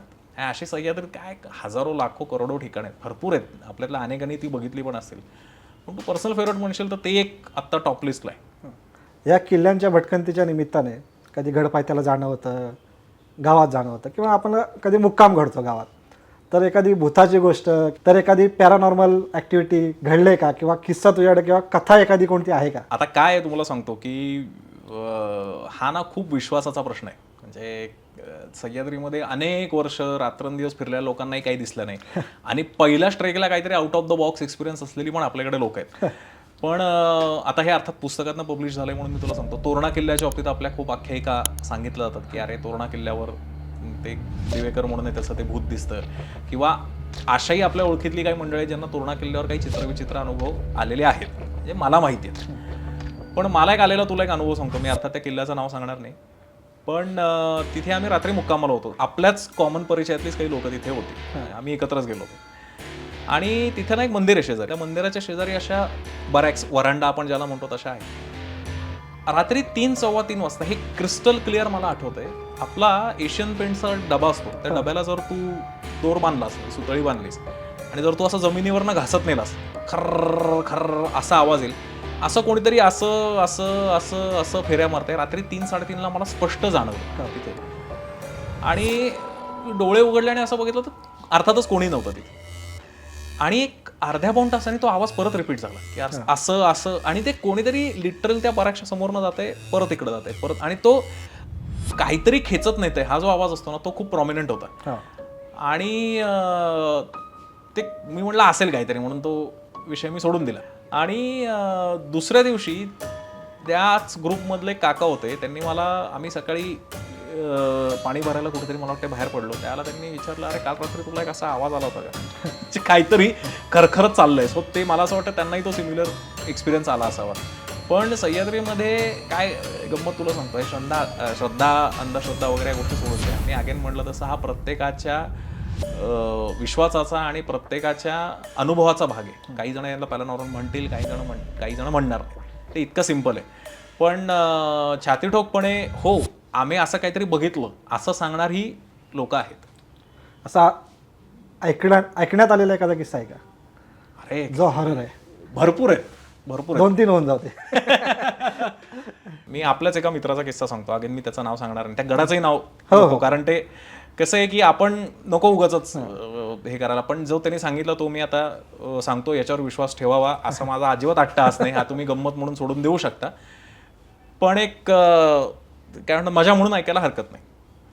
तर तो त्या किल्ल्यावर गेलेला होता आणि त्या किल्ल्यावर एक धान्य कोठार टाईप जागा आहे, धान्य कोठार थोडक्यात. त्या धान्य कोठारामध्ये त्याने रात्री मुक्काम केला. आणि त्या धान्य कोठाराच्या आतमध्ये ना एक असा प्लॅटफॉर्म आहे, म्हणजे प्लॅटफॉर्म आणि खाली परत मोकळी जागा. तर तो तिथे झोपलेले असताना जो एक माणूस प्लॅटफॉर्मच्या वर झोपलेला होता, त्याच्या कमरेत कोणीतरी जोरदार लाथ घातली. तो प्लॅटफॉर्मवरनं खाली कोसळला. बरं त्याच्या शेजारी कोणी नव्हतं, बाकीचे खाली झोपलेले. ते वरती कशाला कोणी झोपेत चालायला वगैरे लागलं तर रेस नको म्हणून लोक खाली झोपली होती. आणि हा पडला खाली लिटरली. आणि ते जरा गोंधळ झाला, काय झालं पण तिथे काय कोणाला काही फार जाणवलं. तर पावसाळ्याचे दिवस, हॉट डे, आणि ही सगळी मुलं कॉलेजला होती त्यावेळेला, आणि शनिवार रविवारची गर्दी अवॉइड करायची म्हणून हे मधल्या वेळेत गेलेले होते. तर त्या गडावर एक असा झेंड्याचा एक भाग आहे की जिथे तो झेंडा लावला जातो. आणि हे जेव्हा सकाळी बाहेर पडले तर त्या धुकं प्रचंड होतं आणि त्या पॉईंटच्या जवळपास आले त्यावेळेला त्यांना असं कळलं ते झेंडाचा पोल पडलेला आहे हो. आणि तो उचलायचा प्रयत्न केला पण वारा इतका होता की तो पोल काय तिथे टिकला नाही आणि तो खाली पडला. शेवटी त्यांनी नाद सोडून दिला आणि त्यांनी थोड्या वेळाने गड उतरायला सुरुवात केली. तर गड अर्धा उतरून झाल्याच्या नंतर एक ते अशा पॉईंटला आले की जिथून त्यांना त्या गडाचा मागे दिसतो बघ, तोपर्यंत 9:30-10 वाजले, ते ऊन आलं होतं, धुकं वगैरे क्लिअर झालेलं होतं आणि ते सोडून त्या दिवशी त्या गडावर कोणी नव्हतं. कारण त्या गडाला जाण्याची एकच तेवढी वाट आहे, पॉसिबल वाट आहे, बाकीची नाहीये, त्या पॉसिबलच नाहीये जाणं. हे जे त्या गडावर गेलेत त्यांना ती 100% माहिती असेल किंवा प्रेक्षकांनी परत गड अज्युम केला असेल. पायऱ्यांचा मार्ग आहे छान तिथं. आणि ज्या वेळेला त्या पॉईंटवरनं त्यांना तो गड दृष्टिक्षेपामध्ये आला त्यावेळेला तो झेंडा असा उभा होता. हा एक एक्सपिरियन्स आहे. तोरणा किल्ल्याच्या बाबतीतलेही काही अनुभव म्हणजे एक ग्रुप तोरणा उतरत होता, त्यातले एक व्यक्ती फोटो काढायला म्हणून मागे थांबले आणि त्यांच्या इमिजिएटली पुढे असलेल्या व्यक्तीने त्यांना असं विचारलं की आता आम्ही खाली निघालो, बहुतेक ते शेवटचे 2 जण असावे. तर शेवटच्या व्यक्ती फोटो काढायला थांबल्या आणि त्या सेकंड लास्ट माणसाने त्यांना विचारलं की फार मागे थांबू नका, कारण आपण आता उतरतोय, तर तुम्ही मागे राहा. ते म्हणले हा तुम्ही 5 मिनिटं पुढे व्हा, मी येतोच. आणि 10-15 मिनिटांनी ह्या सेकंड लास्ट मॅनला तो माणूस खाली दिसला. एकच रूट आहे बरं का तिथे. म्हणजे हा मला वाटतं कुठल्या तरी पुस्तकातही एक किस्सा येऊन गेलाय. पण बऱ्याच गडांच्या बाबतीत अशा तिथल्या काही नोंद म्हणजे तिथल्याही काही लोकांनी आख्यायिका सांगितल्या आहेत आणि काही ट्रेकर्सचे पण अनुभव आहेत. पण अगेन मी म्हटलं तसं एक तो काय म्हणतात कॅम्पिंग, आपण ज्यावेळेला जातो ना कॅम्पिंग करायला त्यावेळेचा तो गप्पांचा विषय आहे आणि पूर्णपणे अनुभवांचा विषय. याच्यावर विश्वास कोणी ठेवावा कोणी ठेवू नये. एक पुण्यातला ग्रुप खिरेश्वर मार्गे नाईट ट्रेक करत चालला होता आणि टोलारखिंड संपल्याच्या नंतर रॉकपॅचच्या नंतर एक पठार लागतं. तर त्या पठारावर त्यांना त्यातल्या एका लिडरला असं कळलं की अरे आपल्याला रस्ता काही मिळत नाही की पुढे जाण्याच्या. खूप जुनी गोष्ट आहे, एवढा काही राबता नसायचा त्यावेळेला लोकांचा. आणि त्यांनी असं ठरवलं की आपण आज इथेच मुक्काम करूया आणि उद्या सकाळ झाली की आपण निघूया. म्हणून त्यांनी तिथे ते गोल केलं आणि झोपले तिथे. आणि त्यातला एक मुलगा रात्री जोर जोरात बोंबलत उठला की मला सोडा, मला सोडा, मला कुठे नेऊ नका, मला तुम्ही कुठे नेताय वगैरे वगैरे वगैरे. आणि तो ओरडतच होता. तर त्या लिडरच्या ते लक्षात आलं की अरे हा झोपेत बडबडतोय. तो पण सगळे जागे झालेले होते आणि त्यांनी त्या लिडरने त्याच्या खाडकन मुस्कडात मारली, कारण तो भानावरच येत नव्हता आणि तो एकदम जागा झाला. आणि काय झालं रे, काय काय प्रॉब्लेम झाला होता, कोणाला म्हणत होतास? तर तो म्हणला 2 जण माझ्या स्वप्नात आले होते आणि ते मला हाताला धरून नेत होते. त्याने त्याची लाच काढली, काही सांगतो करावं आपण, एकतर अशा अडनिड्या वेळी अशा जागी मुक्काम केलाय, त्याच्यात पण आज अंधार, रात्रीचा ट्रेक आहे, अंधार एवढा आहे, अननोन प्रदेश आहे, तर तुला ते हॅल्युसिनेशन्स झालेले असते. आणि कोणी त्याच्यावर विश्वास ठेवला नाही. सकाळ झाली, हे सगळेजण गडावर गेले. तर गडावर एक पुष्करणी आहे विहिरीसारखं, म्हणजे ज्यांना तर पुष्करणी माहीत नाही म्हणून की देवाला जाण्याच्या आधी तिथे स्वच्छ शुचिरभूत होऊन जावं अशी ती जागा म्हणजे पुष्करणी. तर त्या पुष्करणीच्या भोवती काही लोक थांबलेली होती, काही मला वाटतं पोलीस वगैरे आलेले होते. आणि ह्या ग्रुपने त्यांना विचारलं की काय झालं म्हणून. त्यांनी असं सांगितलं की काही जण तिथे पोहायला उतरले होते आणि त्यातले लोक बुडली आहेत, तर त्यांच्या बॉड्या बाहेर काढण्याचं काम चालू असेल म्हणून हे तिथनं पुढे चाललेले असताना हा जो काल रात्रीचा माणूस आहे तो एकदम किंचाळला आणि त्यांनी त्या लिडरला शिव्या द्यायला सुरुवात केली. तू इथं, मी तुला सांगत होतो की मला नाईट ट्रेकला नेऊ नको, मला ट्रेकला, तो नवीनच होता बहुतेक, तर कशाला इथं मला आणलंस, मला आत्ताच्या आत्ता घरी जायचं. तर लोकांना कळलं नाही की हा असं का म्हणतोय म्हणून. त्यावेळेला त्यांनी त्या पाण्यातनं बाहेर काढलेल्या 2 डेड बॉडीजकडे बोट दाखवलं. तो म्हणाला हेच दोघं काल मला रात्री न्यायला आले होते. हा तो हरिश्चंद्रगडाचा मी अर्थात वाचलेला किस्सा आहे, खरा खोटा सोडून देऊ आपण, पण हा त्या वेबसाईटवर आहे, ज्यांना हवा असेल त्यांना मी लिंक ती पाठवू शकतो. तर कोकणकड्याचा आता उल्लेख करताना एक ओझरता उल्लेख केला की फार गर्दी असते फॉर एक्झाम्पल. तर आपल्या सरकारमार्फत किंवा आपले जे प्रशासन आहे त्यामार्फत ह्या चांगल्या ठिकाणांवरती काही नियम बांधता येतील का, किंवा प्रशासनाकडून काय अशी वेगळी आयडिया करता येईल का? तुला खरं सांगू का, म्हणजे मी आधी एका मिनिटात गर्दी का होते हे आधी मी तुला सांगतो. तर 3 A इंग्लिशमधले महत्त्वाचे आहेत. पहिलं म्हणजे अट्रॅक्शन, दुसरं म्हणजे ॲक्सेस आणि तिसरं म्हणजे अवेलेबिलिटी. पहिला A अट्रॅक्शन म्हणजे काय की तिथे काहीतरी जबरदस्त आहे बघायला. तू म्हणलास असं कोकणकडा आहे, देवकुंड आहे, अंधारबन आहे, कळसुबाई आहे, अट्रॅक्शन आहे, उंच शिखर आहे. किंवा साल्हेरला ते आता कारवी फुलते, रतनगडला कारवी फुलते वगैरे वगैरे. हे झालं अट्रॅक्शन, लोकांना लुभावतं, ती गोष्ट लुभावते. दुसरं म्हणजे ॲक्सेस. तिथे जायला माझ्या शरीराला फार कष्ट नाहीत. 1-1.5 तास 2 तास 3 तास चढलं, सोपी चढणे, कुठे रॉक क्लाइम्बिंग करावं लागत नाही, कुठे काहीही करावं लागत नाही. आणि मी जर रोज कुठेतरी चालायला जात असेल किंवा व्यवस्थित जर थोडा जरी माझा फिटनेस मेंटेन्ड असेल तरी मी तिथे आरामात चढून जाऊन त्या ठिकाणाचा आनंद घेऊ शकतो. म्हणजे काय, इझी ॲक्सेस. आणि तिसरं म्हणजे अवेलेबिलिटी. कशाची? तर रिसोर्सेसची. रिसोर्सेस म्हणजे काय, तर तिथे मला जेवण खायला घालायला कोणीतरी एक माणूस आहे, मला टेंट लावून द्यायला कोणीतरी एक माणूस आहे, मला हवं नको ते बघायला तिथे काहीतरी सोय आहे वगैरे वगैरे. ह्या 3 गोष्टींपैकी एक जरी गोष्ट मिसिंग असेल तरी ते ठिकाण तितकं प्रसिद्ध होऊ शकत नाही. मी एक उदाहरण सांगतो. मी तुला उद्या जर म्हणलं तू रतनगडला काय जातो राव, पाबरगडला खूप सुंदर कारवी आहे, पाबरगडला काय करायचं जाऊन? ते तुझा अट्रॅक्शन पॉईंट कदाचित होणार नाही. कारण काय, पाबरगड ट्रेंडिंग नाहीये, ठीक आहे, किंवा त्याचा जो ऍक्सेस आहे तो कदाचित रतनगडापेक्षा जास्त टाइम टेकिंग आहे, किंवा तिथे तुला वरती गेल्या गेल्या लिंबू सरबताचा गाडा टाकून बसलेले स्थानिक नाहीयेत, बरोबर आहे. म्हणून ते ठिकाण कदाचित तितकं, मी प्रसिद्धचा अर्थ गर्दीच्या दृष्टीने म्हणतोय, इंडिव्हिज्युअल ट्रेकरला आवड ह्याच्याबद्दल मी म्हणत नाहीये. गर्दी कशामुळे होते? आत्ता तमिळनाडू सरकारची एक वेबसाईट, तमिळनाडूमध्ये जे ट्रेक्स आहेत त्याची त्यांनी एक यादी काढलेली आहे, आणि त्याचं तुम्हाला ऑनलाईन बुकिंग करूनच जावं लागतं. गडाच्या कॅरिंग कपॅसिटीला लक्षात घेऊन पर्यटकांची संख्या निश्चित केली गेली. तर माझं असं म्हणणं आहे, ह्याच्यामध्ये ना 2च गोष्टी महत्त्वाच्या आहेत सरकारच्या दृष्टीने. एक म्हणजे अवेअरनेस आणि दुसरं म्हणजे इच्छाशक्ती. ठीक आहे, या दोन्ही गोष्टी आता दुर्दैवाने खूप मिसिंग आहेत, आणि त्याचा काय होतं रे, त्याचा परिणाम त्या ठिकाणावर होतो, तिथल्या इकॉलॉजीवर होतो. त्यामुळे सस्टेनेबल टुरिझम हा सध्या तरी महाराष्ट्रामध्ये अत्यंत दुर्लक्षिलेला विषय आहे. ऍक्सिडेंट होतात, आमची लोक रेस्क्यू करतात, अरे अरे अरे वाईट झाला बरं का. ह्याच्या पलीकडे काय होतं? फक्त आपण पेपरमध्ये बातम्या आपल्याला छापून आलेल्या दिसतात की गडांचा सर्वांगीण अभ्यास होणार, गडांचा कुठं झालंय. मी तुला देवकुंडचं उदाहरण छान सांगू शकतो की देवकुंडच्या खरंच स्थानिक मुलांनी ते खरंच केलेलं आहे की आता तिथले ब्रिज बांधलेले आहेत, किंवा प्रत्येकाला तिथे गाईड अलॉट केलेला आहे, किंवा तिथे टप्प्याटप्प्यावर लोक थांबलेली असतात, प्रत्येकाला तिथे तो एंट्रीला बँड दिला जातो वगैरे वगैरे.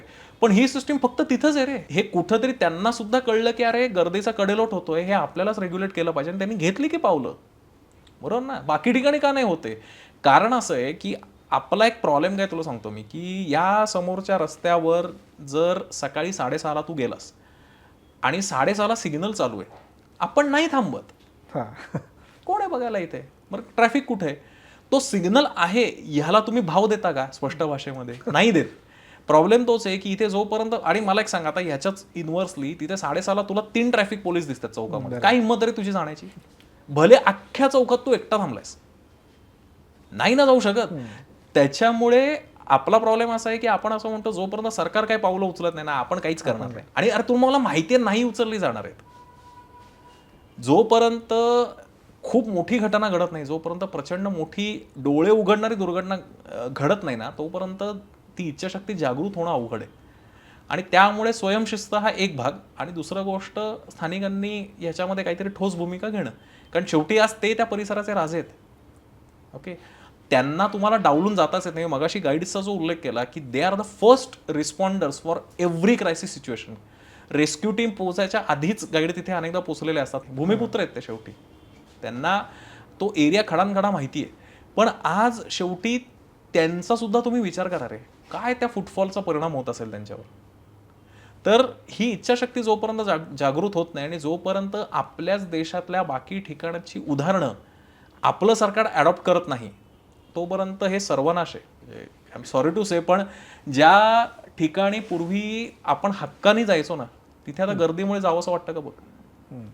नाही ना. याच्यातच उत्तर आलं सगळं. तर तुम्ही आता हरिश्चंद्रगडाचा उल्लेख केला, तर हरिश्चंद्रगड किंवा भंडारदरा जो रिजन आहे, तर त्या भंडारदरा रिजन आणि तुमचं असं खास नातं आहे त्या गावकऱ्यांशी किंवा त्या तिथल्या परिसराशी, तर ते जरा जास्त उलगडून सांगता का? तुला गंमत सांगू का? म्हणजे सह्याद्रीमध्ये एकूणच म्हणजे हरिश्चंद्र, भंडारदरा असेल, ही उदाहरणं झाली, पण ऑलमोस्ट मी आतापर्यंत जिथे जिथे गेलेलो आहे, ऑलमोस्ट ती माझी एक आवड आहे की तिथलं मला त्यांच्यासारखं राहायला आवडतं, मला त्यांच्यात राहायला आवडतं, मला त्यांच्यासारखं वागायला बोलायला आवडतं, मला त्यांची संस्कृती समजून घ्यायला आवडते, आणि त्यांच्या घराचा एक भाग बनून राहायला आवडतं. आणि सुदैवाने कसं आहे, मला कायम असं वाटतं की हे जे रिलेशन जे आपल्या घराच्या पलीकडचं असतं ना, ते 2 वे पाहिजे, म्हणजे ते बोथ साइडेड पाहिजे. ते तुम्हाला दोन्हीकडनं प्रेम असेल तर ते रिलेशन डेव्हलप होऊ शकतं. आणि सह्याद्रीमध्ये आपण आता खूप असं म्हणतो की सह्याद्री कमर्शियल झाला आहे, गावकरी आता फक्त पैशांच्या मागेत वगैरे. पण काय माहिती का, हे सगळ्यांना सरसकट जनरलाइज करणं चुकीचं आहे. कारण मी आज तुला कित्येक अशी गावं दाखवू शकतो, कित्येक घरं दाखवू शकतो, कित्येक नावं तर आपण कॉमनली ओळखतो त्या लोकांना, की माणुसकी आहे म्हणूनच आपण त्यांच्याशी इतके जोडले गेलेलो. म्हणजे ते व्यावसायिक नाही आहेत का, तर व्यावसायिक आहेत, पण व्यवसायाला एक माणुसकीची झालर आहे. आणि त्याच्यात गंमत आहे, म्हणजे व्यवसाय हा खूप नंतर येतो, पण हे सगळं असल्यामुळे त्यांच्याशी ते खूप छान नातं डेव्हलप झालं. म्हणजे आता तुला कदाचित माहिती आहे का माहित नाही, पण माझ्या लग्नाला जवळपास 40-50 गाईड्सची फौज होती ऑलमोस्ट. म्हणजे माझं जे रुखवत होतं, त्याचा माझ्याकडे फोटो पण आहे, ते रुखवत आमच्या सामरथच्या मुलांनी टेंटमध्ये लावलं होतं जे कॅम्पिंगला वापरतात ते. आणि ती फार छान गोष्ट होती माझ्यासाठी की 200-250 किलोमीटरचा प्रवास करून ती लोक स्पेशली माझ्या लग्नाला आली. म्हणजे हे द्योतक आपण म्हणतो की अरे हां, तुम्ही त्यांच्याशी छान संबंध ठेवलेले आहेत. आणि हे त्यांचं पण क्रेडिट आहे की ते आपल्याला आपलं मानतात, ते आपल्याला त्यांच्या स्टाईलनी अकोमोडेट करून घेतात. अनेकदा ते लाडही पुरवतात आपले, म्हणजे दादा तुम्हाला हे जेवायला आवडतं ना, मग आम्ही हे केलेलं आहे वगैरे वगैरे. आणि it is there and mountains credit. म्हणजे इदम न मम असं मला त्याच्यामध्ये म्हणायला आवडेल, कारण ती माझी आवड आहे. आणि सुदैवाने समोरनं माणसं मला तशी भेटत गेली म्हणून ते एक छान नातं तयार झाले. आणि फक्त आनंदाच्याच प्रसंगी नाही तर सुखदुःखाच्या प्रसंगी सुद्धा ते रिलेशन तिथे मेंटेन्ड आहे. स्पेशली आता जेव्हा रेस्क्यूचा विषय येईल तर तो इतका गावकरी हा इतका महत्त्वाचा फॅक्टर आहे रेस्क्यू या सगळ्या याच्यामध्ये. कारण शेवटी कसं आहे, आज तुम्हाला तिथे कोणीतरी एक पटकन फर्स्ट रिस्पॉन्स लागतो, ते म्हणजे ते गावकरी असतात. तर ते आता म्हणजे काय म्हणतात त्याला, काळानुरूप जशी बिझनेसची व्याख्या बदलत गेली किंवा साधनं बदलत गेली, तसं स्थानिकांसाठी पर्यटन हा एक अत्यंत महत्त्वाचा फॅक्टर आहे. आणि तो डावलून चालणार नाही. फक्त त्याचं एक्सप्लॉइटेशन व्हायला नको अशी आपली इच्छा असते. आणि काही ठिकाणी दुर्दैवाने ते होतं, पण संपूर्ण सह्याद्री कमर्शियल झालाय का तसं अजिबात नाही आहे. रेस्क्यू हा विषय काढला, महत्त्वाचा टॉपिक आहे. गेली 10 वर्षापासून जास्त तुम्ही रेस्क्यू कोऑर्डिनेट करताय. रेस्क्यू हा विषय तुम्ही बऱ्याच माध्यमांवरती लिखाणामार्फत मांडलेला आहे. त्या रेस्क्यू या विषयाचा तुमच्या वैयक्तिक जीवनावरती काय परिणाम झाला आहे का? फार भारी प्रश्न आहे. काय आहे, मी रेस्क्यू कोऑर्डिनेटर आहे. म्हणजे there is a difference between rescuer and rescue coordinator. आम्ही फील्डवर जातोच असं नाही, म्हणजे 99% मध्ये जात नाही, कारण I am not a technical person. उद्या तुम्ही समजा मला सांगितलं की कमरेला हार्नेस बांध, दोरीला आणि कोकणकडा उतरण बॉडी काढ, तर ते स्किल माझ्यात नाही आहे. आणि ह्या लिमिटेशन तुम्हाला माहिती असायला हव्यात. त्याच्यामुळे मी रेस्क्यू कोऑर्डिनेटरचं पद मी सांभाळतो, की ते आवडतं आपल्याला. आणि नॉन टेक्निकल काम आहे. आणि खरे जे वॉरियर्स आहेत, म्हणजे मी हे आता आधीच सांगून टाकतो की ते खरे रेस्क्युअर्स आहेत की जे ऑन फील्ड काम करतात. म्हणजे पडद्यामागचे आम्ही किती जरी कलाकार असू तरी हिरो ज्याला आपण म्हणतो ना, त्या रेस्क्यू टीम्स आहेत की ज्या वेळेवर धावून जातात. त्यांच्या पर्सनल कमिटमेंट्स त्याच्यावर तुळशीपत्र ठेवून ती लोक तिथे जातात आणि रेस्क्यू करतात. पण वैयक्तिक आयुष्यावर परिणाम म्हणशील तर मी रेस्क्यूअर्सच्या पण साईडनी सांगेन आणि माझ्याही साईडनी सांगेन. म्हणजे आम्ही आता एकत्रच काम करतो, त्याच्यामुळे आता रेस्क्यू टीम असंच आपण संबोधूया त्याला. की तुम्हाला ना ज्या वेळेला रेस्क्यूचा कॉल येतो त्यावेळेला तुम्हाला पर्सनल लाईफ विसरावं लागतं. ऑन फील्ड काम करणाऱ्यांना तर हे 100% लागू आहे.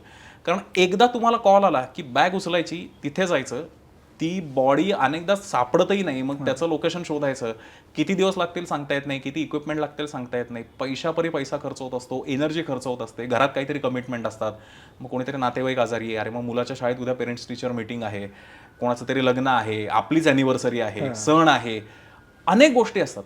पण आज माणसाचा जीव जो आहे ना, तो माणसाचा जीव या गोष्टीला प्रायोरिटी देऊन रेस्क्यू टीम काम करत असते. आणि दुर्दैवाने काय माहिती आहे का की त्याच्यामध्ये हे पर्सनल लाईफ तुझे म्हणालास ना की आयुष्यावर परिणाम काय होतो, तर मी म्हणून म्हटलं मी टीम म्हणूनच सांगेन तुला की ते तेवढं राहत नाही. म्हणजे तुम्हाला शिवाय बसतात, नोकरी धंदा तुमचा जो आहे ते हॅम्पर होतं, पण त्याचा रिवॉर्ड तुम्हाला मिळतो का, तो परत पुढचा विषय मी सांगेन तो. हां, पण 100% पर्सनल लाईफ हॅम्पर होतं तुमचं. आणि तुम्हाला घरनं जर सपोर्ट नसेल तर हे कोऑर्डिनेशन असू दे किंवा ॲक्च्युअल रेस्क्यू असू दे, हे काम प्रचंड अवघड आहे. म्हणजे रेस्क्यू टीमच्या आहेत ना, त्या रेस्क्यू टीमच्या घरातल्यांना सुद्धा तितकं श्रेय दिलं गेलं पाहिजे. कारण रात्र असेल, दिवस असेल, ऊन असेल, वादळ, पाऊस, काही न बघता, कशाची तमा न बाळगता ही लोक तिथे निघतात. किती दिवस लागतील सांगता येत नाही. मी म्हटलं तसं कमिटमेंट बाजूला ठेवायला लागतात आणि तरी ते करतच आहेत. म्हणजे त्याच्यात खंड पडलेला नाही. म्हणजे मला माझ्या ओळखीतलं असं एकही उदाहरण नाही आहे किंवा एकही संस्था नाही आहे की 10 वर्षांपूर्वी ती संस्था ऍक्टिव्ह होती बरं का, आता सगळ्यांची लग्न झाली आणि आता सगळेजण बंद झाले, असं एकही उदाहरण नाही. उलट लोक वाढतायत याच्यामध्ये, लोक येतात आणि आम्हाला विचारतात की आम्हाला याच्यामध्ये कसं सहभागी होता येईल. सो पर्सनल आयुष्यावर परिणाम होतो नाही असं नाही, पण घरच्यांचा सपोर्ट असेल तर 100% तुम्ही हे करू शकता. आता अपघात हा अपघातच असतो, तर जनरली अपघात घडू नये सह्याद्रीमध्ये, तर पर्यटकांनी, आपण पर्यटक हा शब्द वापरूया, तर त्यांनी विशेष कोणती काळजी घेतली पाहिजे की इथपर्यंत विषय येऊ नये, आणि जरी आला किंवा एखादा रेस्क्यू पूर्ण झाला तर मग आपण साधारण कसं वागलं पाहिजे, तर याचं काही सांगू शकता का? एक गंमत सांगतो. आता अपघात का होतात ते मी थोडक्यात सांगतो. पहिली गोष्ट म्हणजे ह्युमन एरर. म्हणजे मीच जाऊन उडी मारली, हा ह्युमन एरर आहे. मला माहिती आहे की एखाद्या ठिकाणी रॉक पॅच आहे आणि मी दोर नेला नाही आणि मी तिथनं घसरून पडलो, हा ह्युमन एरर आहे. दुसरं म्हणजे दुसऱ्याच्या चुकीमुळे होणारे अपघात. म्हणजे पहिला झाला माझ्या चुकीमुळे होणारा अपघात की मी सेल्फी काढायला गेलो आणि पडलो. दुसरं असं आहे की मी कुठल्या तरी ऑर्गनायझर बरोबर गेलो, कुठल्या तरी मित्राबरोबर गेलो, त्याच्यावर विश्वास ठेवून, आणि मी चुकीच्या सीझनला गेलो किंवा चुकीच्या किल्ल्यावर गेलो. चुकीचा किल्ल्याचा अर्थ असा, जो किल्ला माझ्या अनुभवाला सूटच होत नाहीये. म्हणजे पहिला ट्रेक मोरोशीचा भैरवगड, पहिला ट्रेक नांगरदार. कारण का, आता समोरचा म्हणला अरे तू छान फुटबॉल खेळतो, जिमला जातोस, तुला जमेल, पण त्याच्यावरच भागत नाही ना. असं काहीतरी झालं आणि तिथे मी कुठल्या तरी दुर्धर प्रसंगामध्ये अडकलो, किंवा मी वॉटरफॉल रॅपलिंगला कोणाबरोबर तरी गेलोय आणि त्याचा सेटअप लावायला चुकलाय, त्याने मला नॉट जी मारली तीच चुकली आहे आणि त्याच्यामुळे मी अपघाताला बळी पडलो. टेक्निकली याच्यात तुझी चूक आहे का, तर मी म्हणेन नाहीये. कारण तू तिथे ना त्याला इनोसंट मानलं जातं, कारण तू त्याच्यावर ब्लाइंडली विश्वास ठेवून आलेला आहेस. सो दुसऱ्याच्या चुकीमुळे होणारे अपघात. आणि तिसरं म्हणजे नॅचरल कॅलॅमिटीज. म्हणजे तू चालतोयस कुठून तरी वरनं दरड कोसळली, काय करू शकतोस त्याला, काहीच करू शकत नाहीस. पण पहिल्या 2 प्रकारातले अपघात हे जास्त सिव्हिअर आहेत. त्याचं कारण मी तुला सांगतो की माणसाला ना स्वतःचे लिमिटेशनच कळत नाहीत. म्हणजे माझा अनुभव किती, मी कुठल्या ठिकाणी जातोय. म्हणजे मी तुला एक फेसबुकवरचा किस्सा सांगतो. हा मी आधी एखाद्या ठिकाणी सांगितलं असेल की एक ग्रुप आहे फेसबुकवर आणि काही लाख लोक त्याचे मेंबर आहेत. तर त्याच्यावर कोणीतरी एकदा पावसाळ्यामध्ये प्रश्न असा विचारला की आत्ता ह्या सीझनमध्ये, म्हणजे पावसाळ्यामध्ये मोरोशीच्या भैरवगडला जायला जमेल का, म्हणजे कसं आहे किंवा जाणं योग्य राहील का. तर लोकांनी तिथे उत्तर द्यायला, अर्थातच जे साऊंड माइंडेड आहेत, जे सुज्ञ लोक आहेत, त्यांनी हीच उत्तर द्यायला सुरुवात केली की आत्ता जाऊ नका, किंवा तुम्ही काय योग्य सीझनला, म्हणजे नोव्हेंबरच्या नंतर तुम्ही जा वगैरे वगैरे, आणि टेक्निकल हेल्प घेऊन जा. तर एक वीरपुरुष आला त्या कमेंट सेक्शनमध्ये आणि त्यांनी असं सांगितलं की सह्याद्रीच्या मर्द मावळ्याला कसला आलाय उन्हाळा आणि पावसाळा, ज्यांच्यात खरी धमक असते ना त्यांना वातावरणाचं काही पडलेलं नसतं. तर त्याला लोकांनी करायचा तो ट्रोल केलाच, ठीक आहे. आणि वरती काहीतरी मला वाटतं माझी एक कमेंट होती, तर अशा पॉझिटिव्ह कमेंटला तो सगळी निगेटिव्ह उत्तर देत होता. माझं एवढंच म्हणणं होतं, उद्या समजा तुझा सल्ला ऐकून हा माणूस गेला, ज्या अर्थी तो तिथे प्रश्न ह्या लेवलचा विचारतोय की पावसाळ्यात मोरोशीच्या भैरवगडला मी जाऊ शकतो का, म्हणजे तो कुठंतरी तो नवखा माणूस आहे. त्याला तू काय सांगणं अपेक्षित आहे की आत्ता जाऊ नको. हे तुम्हाला रिप्लाय देताना पण हा सेन्स असला पाहिजे की समोरचा माणूस तो प्रश्न चुकीचा आहे हे तुला कळतंय ना, म्हणजे त्या माणसाला त्याबद्दल माहिती नाही. बरोबर. तर तू त्याला डायरेक्ट करावंस का मिसगाईड करावंस. आणि हे असं सांगितलं, आणि जर तो माणूस गेला तिथे आणि जर त्याचा अपघात झाला, तू रेस्क्यूला जाणार आहेस, तू रेस्क्यू टीमचा खर्च उचलणार आहेस, तू त्याच्या कुटुंबाची जबाबदारी उचलणार आहेस, यातलं तू काही करणार नाहीस. म्हणजे काय झालं, त्याचा मृत्यूचा इनडायरेक्ट रिस्पॉन्सिबल हा तूच आहेस ना. बरोबर. हे मी म्हणलं तसंही दुसऱ्याच्या चुकीने होणारे अपघात आहेत. म्हणजे आज मला जिथे माहिती आहे की मला हे झेपत नाहीये तरी मी गेलो, तर ही माझी चूक आहे. ह्याला ना आपण ॲबेटमेंट म्हणतो, म्हणजे उद्युक्त करणे. तर हे होणंही चुकीचं आहे. म्हणून तो मुळशी पॅटर्नमध्ये डायलॉग आहे बघ की गुरु वाट दाखवणारा पाहिजे, वाट लावणारा नाही. तर तुम्हाला गायडन्स चांगला पाहिजे. आणि तिसरी गोष्ट म्हणजे नॅचरल डिझास्टर, तर ते झालंच आहे. मी म्हटलं तसं एकतर योग्य सीझन बघून जावं, योग्य व्यक्तीच्या मार्गदर्शनाखाली जावं. अजून एक मी जाता अत्यंत महत्त्वाचा मुद्दा हायलाईट करतो की आपण मगाशी कमर्शियलायझेशनबद्दल बोललो. तर लोक म्हणतात अरे ते ट्रेकिंग ग्रुप आहेत ना, हे पळवतात, खूप कमर्शियलाइज आहे, ते धंदेवाईक आहेत, ते असं आहे तसं आहे. हे बघा, माझं काय म्हणणं आहे तुम्हाला की जसं मी आता गाईडच्या बाबतीत उदाहरण दिलं की म्हणजे 90% गाईड्सचा मला पॉझिटिव्हच अनुभव आहे. आपण आता म्हणतो की गावकरी खूप कमर्शियल झालेत किंवा कमर्शियलायझेशन सह्याद्रीतलं खूप वाढलेलं आहे. हे बघा, माझं काय म्हणणं आहे तुला की आज गावकरी कमर्शियल झाले असं आपण समजूया, पण सगळे झालेत का? नाही ना. आज कित्येक उदाहरणं मी तुला अशी दाखवू शकतो की मगाशी मी म्हटलं असं की माणूस की जिवंत आहे त्यांच्यामध्ये, किंवा ते लोकांसाठी बिझनेस करतात. ओके, लोकांकडनं बिझनेस घेत नाहीत. अशी खूप उदाहरणं आहेत. मला सिमिलरली याच फुटिंगवर हे सांगायचं आहे की महाराष्ट्रामध्ये आज उत्कृष्ट ट्रेकिंग क्लब्स आहेत, संस्था आहेत, ज्या पूर्वापार पण चालत आलेल्या आहेत आणि आत्ता पण नवीन कदाचित त्यांच्याच तालमीत तयार झालेल्या लोकांनी संस्था चालू केलेल्या आहेत. तर प्रत्येकाला ना तुम्ही जनरलाइज करू नका की अरे ट्रेकिंग क्लबना बंडलच असतात, ट्रेकिंग क्लबना धंदाच करतात किंवा ट्रेकिंग क्लबना फार म्हणजे पैसे कमवण्यासाठीच करतात. मी अगेन म्हटलं तसं सगळे करतात का, हा महत्त्वाचा मुद्दा आहे. पण ह्या सगळ्याचा इथे काय संबंध, तर तुम्ही एखाद्या नवख्या ठिकाणी जाताना की जिथे तुम्हाला माहिती आहे की आपल्याला रस्ता सापडणार नाही, आपल्याला गायडन्स महत्त्वाचा आहे किंवा टेक्निकल चढाई आहे. आता लिंगाणा दिसायला थ्रिलिंग आहे आणि मला 5 ट्रेकचा एक्सपिरियन्स, जाईन करा चढायला उगाच नाही ना. You need some technical expertise. त्यावेळेला तुम्ही उत्कृष्ट अनुभव असलेल्या आणि बॅकग्राऊंड व्हेरिफिकेशन करूनच एखाद्या संस्थेला तुम्ही जॉईन व्हावं. आणि मला ही खात्री आहे की 100% त्याचा उपयोग होऊ शकतो. तर अशा पद्धतीने तुम्हाला एक अपघात टाळता येऊ शकतो. आणि तिसरी आणि सगळ्यात महत्त्वाची गोष्ट अशी आहे की काय होतं माहिती आहे का तुला, की बऱ्याच वेळेला तुम्हाला ओव्हर कॉन्फिडन्स नडतो तिथे गेल्याच्या नंतर की अरे काय जमून जाईल, काहीच प्रॉब्लेम नाही आपल्याला. हा ओव्हर कॉन्फिडन्सच तुम्हाला गोत्यात आणू शकतो. आणि त्याच्यामुळे स्वतःचा थोडासा अभ्यास असणं, अनुभवी माणसाची मतं घेऊन तिथे जाणं आणि मुख्य म्हणजे योग्य वेळेला माघार घेणं, हे अपघात टाळण्यासाठी महत्त्वाचं आहे. आता रेस्क्यू हा विषय निघालाच आहे, तर आपण एक रिसेंट स्टोरी आता बघू जी कुंभे घाटाजवळ घडली इन्फ्लुएन्सरची. त्याबद्दल काय बोलशील? काय झालं होतं, ती एक इन्स्टा इन्फ्लुएन्सर होती आणि तिचा फॉल झाला कुंभेघाटाचा जो वॉटरफॉल आहे तिथनं. आणि तिथनं मग आमच्या महाडच्या रेस्क्यू टीमला कॉल गेला आणि ती मुलं काही वेळाने तिथे आली. आणि रेस्क्यू टीम्सचं एक काय म्हणू प्रोटोकॉल असा आहे की त्या सगळ्या गोष्टीचं शूटिंग ती करून ठेवतात, कारण फॉर द ओन रेकॉर्ड्स. हे लिगली पण बरोबर आहे की तुमच्याकडे तो एव्हिडन्स पाहिजे की नक्की तुम्ही तिथे काय केलेलं आहे. कारण बऱ्याच वेळेला असं पण होऊ शकतं की अरे एखादी गोष्ट तिथे नव्हतीच, मग आता कशी आली, किंवा आत्ता होती मग का नंतर का नव्हती वगैरे वगैरे. तर थोडक्यात काय, तुमचे कंप्लायन्स ज्याला आपण म्हणू त्याच्यासाठी आणि स्वतःच्या रेकॉर्डसाठी रेस्क्यू टीम हे शूटिंग तिथे करत असते. तर आणि त्याच्यात गैर काहीच नाही आहे, म्हणजे अगदी हे मी स्पष्ट सांगतो. तर काय झालं, मग ती मुलगी तिथे पडलेली होती आणि मग नंतर तिला रेस्क्यू करण्यात आलं तिथनं, म्हणजे रादर ती बॉडी रिकव्हरी करण्यात आली तिची.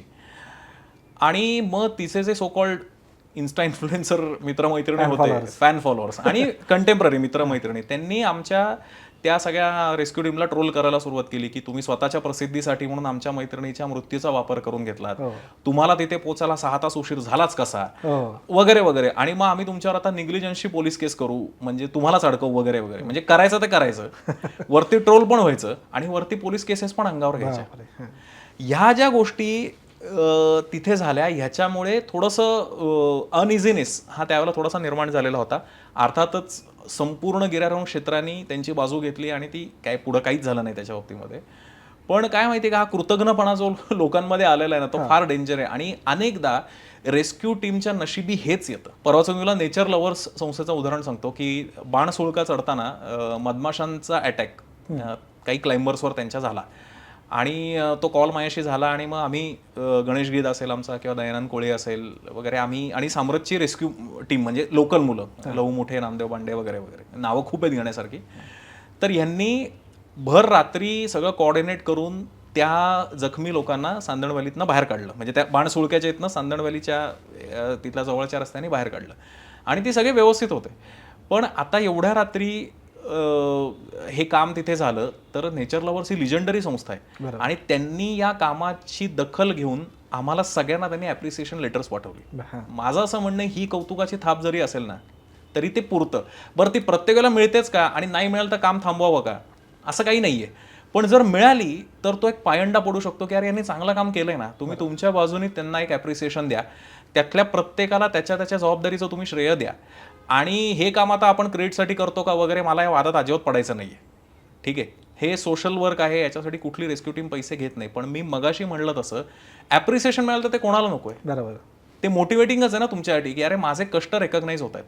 आणि मला एका पॉईंटला ही भीती वाटते की जी मुलं ज्यांना ॲक्च्युली रेस्क्यू या क्षेत्रामध्ये यायचं आहे आणि ज्यांना खरंच असं वाटतंय की रे आपण या क्षेत्रामध्ये कुठेतरी पुढं जावं, त्यांना जर हे कळायला लागलं की हा थँकलेस जॉब आहे, किती दिवस कराल तुम्ही. बरोबर. तर म्हणून माझं इथल्या व्ह्युअर्सना सुद्धा असं सांगणं आहे की don't take rescue teams for granted. ती सुद्धा माणसं आहेत, ती सुद्धा त्यांच्या कमिटमेंट बाजूला ठेवून येतात. त्यांना सुद्धा पर्सनल लाईफ आहे. काही नाही तर थँक्स तरी म्हणा ना. प्रत्येकाला काय लेटर द्या किंवा पैशांची मदत करा ते स्वतःही अपेक्षा करत नाहीत, पण थँक्स तरी म्हणू शकता. प्रत्येकाला नेकी करावर दर्या में डाल ॲटिट्यूड नसतो ना. म्हणजे शेवटी आज आपण माणूस आहोत आणि ॲप्रिसिएशन जर तुम्हाला मिळाले, कौतुकाची थाप जर मिळाली, तर ती तुमचा उत्साह द्विगुणित करते. काम चालूच राहणार आहे. पण ही जबाबदारी मी विक्टिम्सवर म्हणजे त्या कन्सर्न लोकांवर टाकतोय की तुम्ही जाणीव ठेवायला शिका.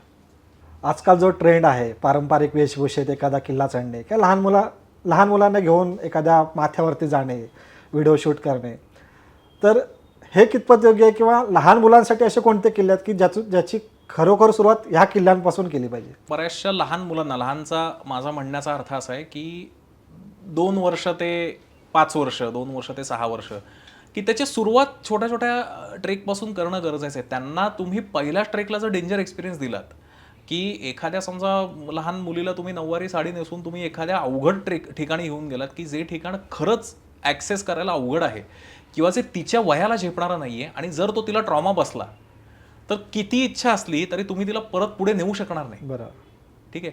तर माझं काय म्हणणं आहे की ठीक आहे, तुम्हाला हाऊस करायचीच आहे ना ही सगळी, तर किल्ले तरी सोपे निवडा. मग याच्यात किल्ले सोपे कुठले येतात? तर लोहगड सारखा किल्ला आहे, राजमाची सारखा किल्ला आहे, किंवा कोरीगड आहे की जिथे अगदी सहज सोपं तुम्हाला जाता येईल. पण आपल्याकडे प्रॉब्लेम काय आहे, आपल्याकडे जिथे रीलसाठी थ्रिलिंग वाटणारे किल्ले आहेत ना, तिथे अजून हे ॲडिशनल धाडस करायचा हा कुठला ट्रेंड आहे मला माहिती नाही आहे. सो सुरुवात करताना एज ग्रुपही महत्त्वाचा आहे की तुम्ही अगदी 6 महिन्याच्या बाळाला फक्त फोटोसाठी जर नेणार असाल तर ते अत्यंत चुकीचं आहे. न्यायला, हे बघा मी अगेन म्हणतो, न्यायला प्रॉब्लेम नाही, कुठे नेत आहे हे सगळ्यात महत्त्वाचं आहे. तर त्याच्यामुळे त्यांच्या वयाला झेपतील, सेफ असतील, सगळ्यात महत्त्वाचं म्हणजे.